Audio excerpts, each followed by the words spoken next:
Lahore central jail में 23 मार्च 1931 की शुरुआत किसी और दिन की तरह ही हुई थी। फर्क सिर्फ इतना था कि सुबह सुबह जोर की आंधी आई थी, बहुत तेज। लेकिन जेल के कैदियों को थोड़ा अजीब सा लगा जब 4 बजे ही वार्डन चरत सिंह ने उनसे आकर कहा कि वो अपनी अपनी कोठरियों में चले जाएं। उन्होंने कारण नहीं बताया था। उनके मुंह से सिर्फ ये निकला कि आदेश ऊपर से है। अभी कैदी सोच ही रहे थे कि माजरा क्या है। जेल का नाई बरकत हर कमरे के सामने फुसफुसाते हुए गुजरा कि आज रात भगत सिंह, राजगुरु और सुखदेव को फांसी दी जाने वाली है। उस क्षण की निश्चिंता ने उनको झकझोर कर रख दिया।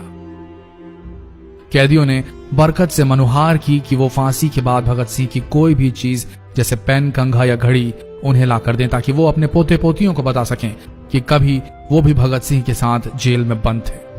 बरकत भगत सिंह की कोठरी में गया और वहां से उनका पेन और कंघा ले आया। सारे कैदियों में होड़ लग गई कि किसका उस पर अधिकार हो। आखिर में ड्रॉ निकाला गया, लाहौर कॉन्स्पिरेसी केस। अब सब कैदी चुप हो चले थे। उनकी निगाहें उनकी कोठरी से गुजरने वाले रास्ते पर लगी हुई थी। भगत सिंह उनके साथ फांसी पर लटकाए जाने के लिए उसी रास्ते से गुजरने वाले थे। एक बार पहले जब भगत सिंह उसी रास्ते से ले जाए जा रहे थे तो पंजाब कांग्रेस के नेता भीमसेन सच्चर ने आवाज ऊंची कर उनसे पूछा था, आप और आपके साथियों ने लाहौर कॉन्स्पिरेसी केस में अपना बचाव क्यों नहीं किया? भगत सिंह का जवाब था, इनकलाबियों को मरना ही होता है क्योंकि उनके मरने से ही उनका अभियान मजबूत होता है, अदालत में अपील से नहीं। वार्डन चरत सिंह भगत सिंह के खैर ख्वाह थे और अपनी तरफ से जो कुछ बन पड़ता था उनके लिए किया करते थे। उनकी वजह से ही लाहौर की द्वारकादास लाइब्रेरी से भगत सिंह के लिए किताबें निकलकर जेल के अंदर आ पाती थी। भगत सिंह की जेल की जिंदगी काफी कठिन थी। किताबें पढ़ने का शौक हो चला था उन्हें कि एक बार उन्होंने अपने स्कूल के साथी जयदेव कपूर को लिखा था कि वो उनके लिए कार्ल लिब्नेख्त की मिलिट्रिज्म, लेनिन की लेफ्ट विंग कम्युनिज्म और ऑप्टन सिंक्लेयर का उपन्यास द स्पाई कुलबीर के जरिए भिजवाएं। भगत सिंह जेल की कठिन जिंदगी के आदी हो चले थे। उनकी कोठरी नंबर 14 का फर्श पक्का नहीं था, उस पर घास उगी हुई थी।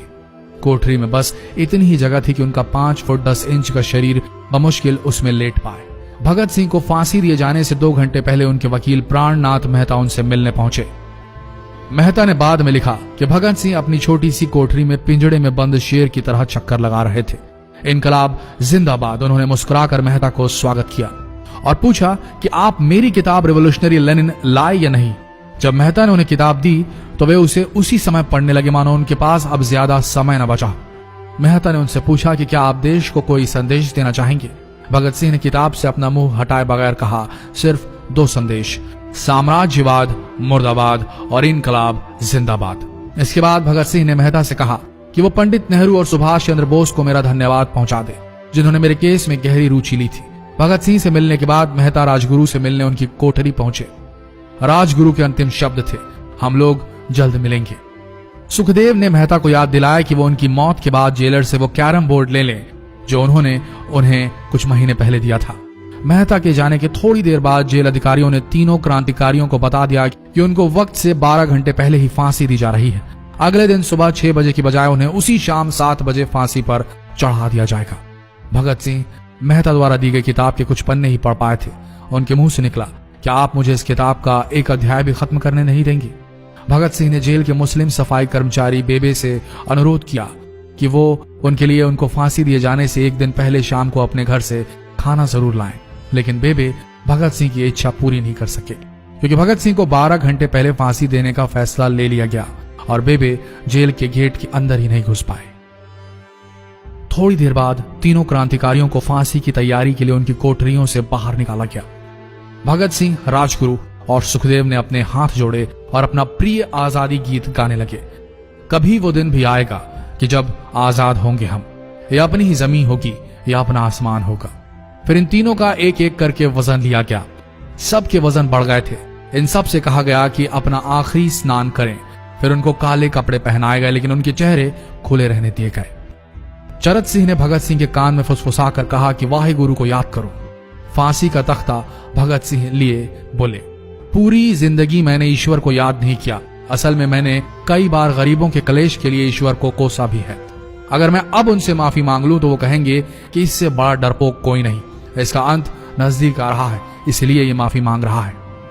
जैसे ही जेल की घड़ी ने 6 बजाया, कैदियों ने दूर से आती कुछ पद चांपें सुनी। उनके साथ भारी बूटों के जमीन पर पड़ने की आवाजें भी आ रही थी। साथ में एक गाने का भी दबा स्वर सुनाई दे रहा था। सरफरोशी की तमन्ना अब हमारे दिल में है। सभी को अचानक जोर जोर से इनकलाब जिंदाबाद और हिंदुस्तान आजाद हो के नारे सुनाई देने लगे। फांसी का तख्ता पुराना था, लेकिन फांसी देने वाला काफी तंदुरुस्त। फांसी देने के लिए मसीह जल्लाद को लाहौर के पास शाहदरा से बुलवाया गया था। भगत सिंह इन तीनों के बीच में खड़े थे।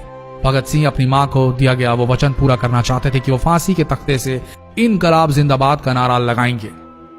लाहौर जिला कांग्रेस के सचिव पिंडी दास सोंधी का घर लाहौर सेंट्रल जेल से बिल्कुल लगा हुआ था। भगत सिंह ने इतनी जोर से इनकलाब जिंदाबाद का नारा लगाया कि उनकी आवाज सोंधी के घर तक सुनाई दी। उनकी आवाज सुनते ही जेल के दूसरे कैदी भी नारे लगाने लगे। तीनों युवा क्रांतिकारियों के गले में फांसी की रस्सी डाल दी गई, उनके हाथ और पैर बांध दिए गए। तभी जल्लाद ने पूछा, सबसे पहले कौन जाएगा? सुखदेव ने सबसे पहले फांसी पर लटकने की हामी भरी।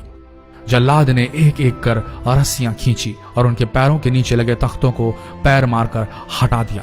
काफी देर तक उनके शव तख्तों से लटकते रहे। अंत में उन्हें नीचे उतारा गया और वहां मौजूद डॉक्टरों लेफ्टिनेंट कर्नल जे नेल्सन और लेफ्टिनेंट कर्नल NS सोंधी ने उन्हें मृत घोषित किया। एक जेल अधिकारी पर फांसी का इतना असर हुआ कि जब उससे कहा गया कि वो मृतकों की पहचान करें तो उसने ऐसा करने से इनकार कर दिया। उसे उसी जगह पर निलंबित कर दिया गया अंग्रेजों द्वारा। एक जूनियर अफसर ने यह काम अंजाम दिया। पहले योजना थी कि इन सब का अंतिम संस्कार जेल के अंदर ही किया जाएगा, लेकिन फिर यह विचार त्यागना पड़ा जब अधिकारियों को आभास हुआ कि जेल से धुआं उठते देख बाहर खड़ी भीड़ जेल पर हमला कर सकती है। इसलिए जेल की पिछली दीवार तोड़ी गई। उसी रास्ते से ट्रक जेल के अंदर लाया गया और उस पर बहुत अपमानजनक तरीके से उन शवों को एक सामान की तरह लाद दिया गया। पहले तय हुआ था कि उनका अंतिम संस्कार रावी के तट पर किया जाएगा, लेकिन रावी में पानी बहुत ही कम था, इसलिए सतलज के किनारे शवों को जलाने का फैसला लिया गया।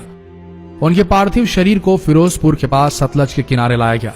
तब तक रात के 10 बज चुके थे।